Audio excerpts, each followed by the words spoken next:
Welcome students. Topic for today, invitations. Now for the CBSE board exams, you have two types of invitations in your syllabus. That is formal invitations and informal invitations.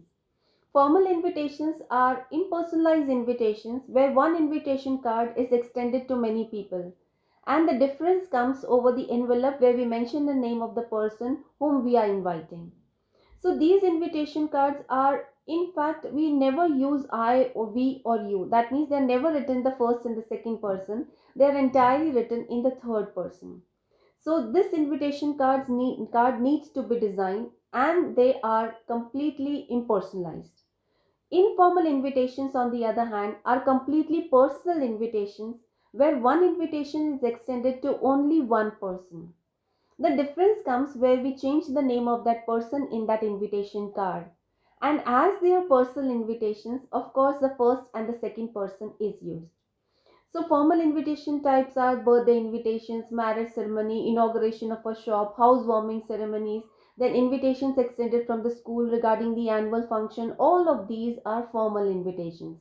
And informal invitations, again, birthday invitations are there, of course, but they are extended to, this invitation is extended to one person at a time.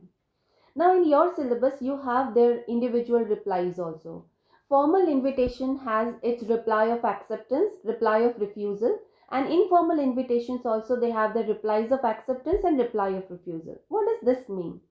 Now, it is a custom that when somebody has invited, it is a sort of etiquette that we should always send a reply to that person whether we would be able to come or whether we would not be able to come. It is not considered to be good if we never give a reply. So one reply has to be given. It is reply of acceptance if you are going and reply of refusal if you are declining the invitation. So there are six invitations, of course, six examples in all. Two types of invitations, formal, informal, and then their replies. That is formal reply of acceptance, formal reply of refusal, informal reply of acceptance, and informal reply of refusal. So we will first begin with writing, first of all understanding the format of a formal invitation which has to be designed very carefully. And we should keep in mind the wedding invitations that we receive quite frequently at home. It's the best example of formal invitation. So how is a formal invitation done? First of all, we should remember that we have to put the invitation within a box. Of course, the shape of the box can change. So three sides of the box we make and then we complete the fourth side after completing the whole invitation.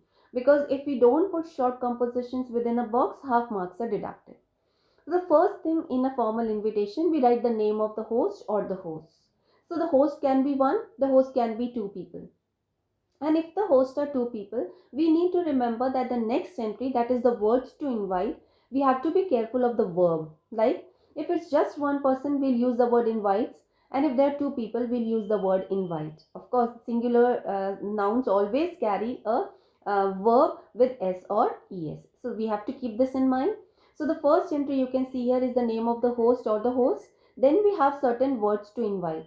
So the words can be simple words like invite you to, or you can use a very good language like solicit your benign presence on the auspicious occasion of. In the examples, you'll find both the languages over there. The third entry is the name of the occasion, and always be careful that the name of the occasion is preceded with the article the. After that, we write the venue, date, time. So venue, date, time words are not essential. We can write here at, on, at. After that, on one side, we write RSVP. RSVP, responders will play. That means reply if you please. So if you reply to this person whose name has been written here, then you have to send a reply of acceptance or reply of refusal. That's why you have those also in your course. So after RSVP, we can write here the name, address and phone number. These words are not essential. We write one name, address and phone number. Sometimes this name and the name of the host can be the same. In Hindi invitations, you must have seen the word there, Uttarakankshi. Uttarakankshi, Uttar Kya Kankshi, waiting for your reply. Okay. So you write here one name, address, phone number. After that, in the middle, we write here the special request, and we write the word special request and then we write the special request below it. So sometimes you must have seen the names of the families are written over here in case of the wedding invitations. So that special request is mentioned here. The next line we complete the box. So I have given various examples over here. Whatever examples will be helpful for you for the board exams. Now the first one is birthday invitation. You can see here Mr. Ravi Kumar and Mrs. Ritu Kumar. They are going to celebrate the first birthday of their son Arav. So draft a formal invitation card for the occasion. You can see here Mr. Ravi Kumar. You can use this vice versa also. We can see Mrs. Ritu Kumar and Mr. Ravi Kumar like that. Invite you to the first birthday of their beloved son Arav. At on at, then RSVP on one side, special request in the bottom in the middle, and then we have written the special request, only blessings solicited. Now you can see the things to be noted here is the alignment.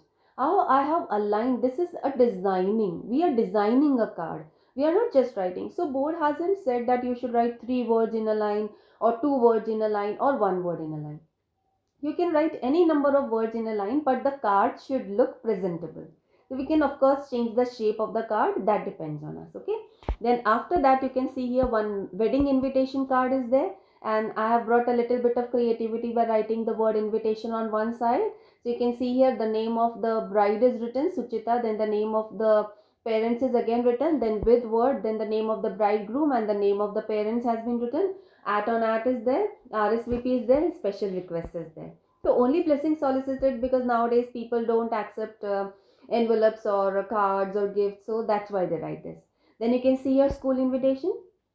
Here be careful that the name of the host is little bit long, because the name of the host here in this case is the principal, management, staff and students of Angel Public School, Jodhpur invite you to.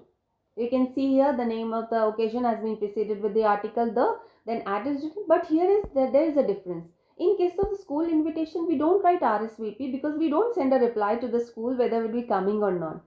Instead of that entry, we write the name of the person who's been invited as the chief guest. So you can see over here in this example, Mr. Virat Kohli, then you have to mention who is Mr. Virat Kohli, although everybody knows him, but still it has to be mentioned in terms of giving respect. You have to write here, Captain Indian cricket team has kindly consented to be the chief guest. And then special request, in this case cannot be kindly and cannot be only blessing solicited, so it is kindly be seated by 6:45 p.m. or something. So this is what's written over here. After that you can see inauguration of a shop. Now this is the only invitation which will have 7 entries. Earlier all invitations had 6 entries. 6 entries: name of host, words to invite, name of the occasion, at on at, RSVP and special request. In this case it will have RSVP also, and it will have the name of the chief guest also. You can see here Ms. Ritu Kumar invites you to the inauguration of a new jewelry outlet. You can see at on ad. Then you can see Mr. Cheshta Vaid, famous jewelry designer, has consented to be the chief guest. RSVP, her house address, and special request in this case cannot be that you have to come at a particular time. But in other cases, it is understood that the program is followed by lunch or dinner. In this case, it is not. So usually we mention about this, that program will be followed by lunch, or right refreshments would be served after the program or something like that. So this entry will have 7, this example would have 7 entries. After that, you can see here the next is formal reply of acceptance. When we accept one invitation, how to write? Okay. So it is written here. First of all, let us read the question. Imagine yourself to be Ajay Garg of 26 Shivaji Nagar, Pune. You were invited as a chief guest to an inter-house dance competition by Florence Public School, Pune. Draft a formal reply of acceptance. So see here, first of all we'll thank them. So Mr. Ajay Garg sincerely thanks Florence Public School, Pune to invite him, not invite me, because it is written in the third person. So invite him as the chief guest to the inter-house dance competition, expresses his happiness on being able to attend the function. At on at. Is at on at required to be written? Yes. As you are gracing the occasion, we mention that we'll come at this particular place at this particular time, and we'll on this particular date. So we have to mention that. If we refuse, where will the change be from? Of course we'll thank them, but when we are saying expresses his happiness, there we'll write expresses his regret on not being able to attend the function. But should we write at on at again? No. If we are not going, we never mention it. So instead of that, what has to be written? So see here, formal reply of refusal. This is another example. Mr. Varun Patel sincerely thanks Ms. Rashi Nanda to invite him to inaugurate her new clothing outlet, but expresses his regret on not being able to attend the function. He, however, extends his best wishes for the same. So this is how we write a formal reply of refusal. Now let us come to the next one. informal invitations. They are easier. The reason they are just like informal letters. The only thing is letter had no limit. Here they have a limit of 50 words. So first requirement, box of course. Inside the box, first entry, sender's address. We leave a line, we write date, we write the salutation to whosoever we are addressing the invitation. We write the content, we write subscription. Subscription can be yours lovingly, anything. And then only the name. We don't write the full name. The reason? They're personal invitations. So we don't write the full name to our family, friends, or family or friends or relatives. We just write the first name. Okay. You can see here for informal invitation. You can see one example over here, that you are welcoming somebody, that you have gone through, completed your selected for the IITs. You have got just cleared your JE. So this is how this example is there. So you can see here, dear Ritesh, you would be happy to know that I have cleared the JE and I am about to join IIT Kanpur. Before going, I wish to throw a party to our whole group. So do come on September 10, 2020 at 8 p.m. to Hotel Tulip, Jaipur. Hope to see you soon. Yours friendly, Ajay. So this is how it's very easy. But informal reply of acceptance and refusal, they also don't follow a fixed language and they have the same format. So they are far easy as compared to formal invitations, which have got a fixed language and an alignment. Here there is no alignment.